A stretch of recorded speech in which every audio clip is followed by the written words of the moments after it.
Hey, bonjour à tous, j'espère que vous allez bien. Moi, pour ma part, ça va très très bien malgré cette chaleur, mais ça, c'est pour tout le monde et pour toute la France, malheureusement. Aujourd'hui, on se retrouve pour une petite vidéo assez tranquille. C'est une ouverture de commande de cartes que j'ai réalisée au cours du mois de juin.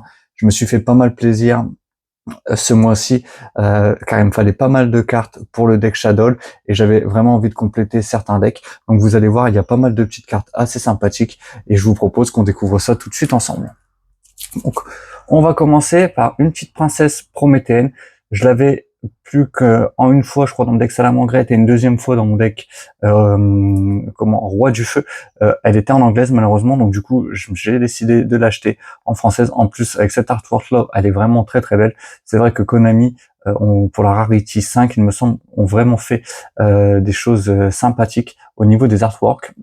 Voilà, derrière le petit spadassin des flammes combattants, je vous en ai parlé, je crois, il y a peut-être maintenant un an, que je voulais faire le deck Chevalier Noble, et il se marie super bien avec le deck Spadassin des Flammes. Donc en plus, j'aime beaucoup de jouer, donc enfin, je trouve que c'est une belle façon de lui rendre hommage. Une petite fusion Salamandra, du coup, une courageuse chevaleresse cramoisie Bradamante, qui se joue, je crois, enfin dans le deck. Derrière, 3 spadassins du flamboiement des ténèbres, très très bonne carte, très bon starter dans le deck. Du coup, une petite Salamandra, le dragon volant des flammes. Et derrière, on arrive aux cartes que j'attendais le plus. C'est vrai qu'on a ouvert 2 displays bataille de légende et qu'on n'avait pas eu beaucoup de cartes Shadow et c'était ce que je recherchais. Donc, du coup, j'ai acheté 3 fusions marionnettes de l'ombre Lève. Cette carte est juste magnifique. Derrière, 3 déchaînements du vide. Les petites Grishta marionnettes de l'ombre qui font vraiment tourner le deck maintenant. Le principe va être de l'envoyer au cimetière assez rapidement. Derrière, 2 Meshacraire marionnettes de l'ombre, pardonnez-moi pour la prononciation, mais c'est la fusion, c'est maintenant le boss monster du deck. Derrière, je vous ai remis juste pour le plaisir la petite Wendy Kourou qu'on a ouvert et le petit Grishta marionnette de l'ombre. Derrière, il y a une petite base dragon esprit aux yeux bleus parce que j'ai un collègue de travail qui voulait se lancer et qui adorait le deck yeux bleus et du coup, vu que j'avais récupéré pas mal de cartes avec les dernières ouvertures de collection, il me manquait juste l'alien et le dragon esprit aux yeux bleus.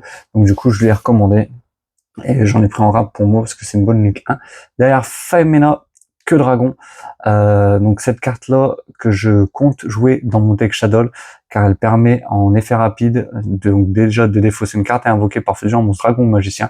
Donc ça peut être intéressant.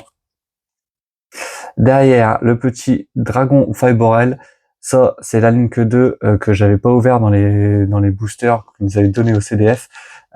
C'était la ligne que 2, il me la faut pour mon deck Rocket car il y a bientôt maintenant un an, j'avais pas mal joué le deck Rocket et même si la version a bien changé maintenant avec tout le support, et ben j'aimerais bien jouer un petit peu ce deck. J'ai toutes les cartes, il faut vraiment que j'arrive à monter le deck et derrière on a les héritages du calice en x3. Donc voilà pour cette petite vidéo d'ouverture de commande assez tranquille, assez rapide parce que je suis dans le garage que j'ai aménagé en studio et on doit pas être loin des 28 degrés à l'heure où je tourne. Donc je me dépêche, c'est pas les conditions les plus optimales pour tourner une vidéo. En tout cas, j'espère que ça vous aura plu. J'ai toujours dans la tête l'idée de vous faire le récapitulatif de comment j'ai réalisé le studio. Donc je pense que ça va être l'une des prochaines vidéos qui va arriver sur la chaîne. D'ailleurs, n'hésitez pas à vous abonner et à liker si cette petite vidéo vous aura plu. C'était Atlas 510. À bientôt pour de prochaines vidéos.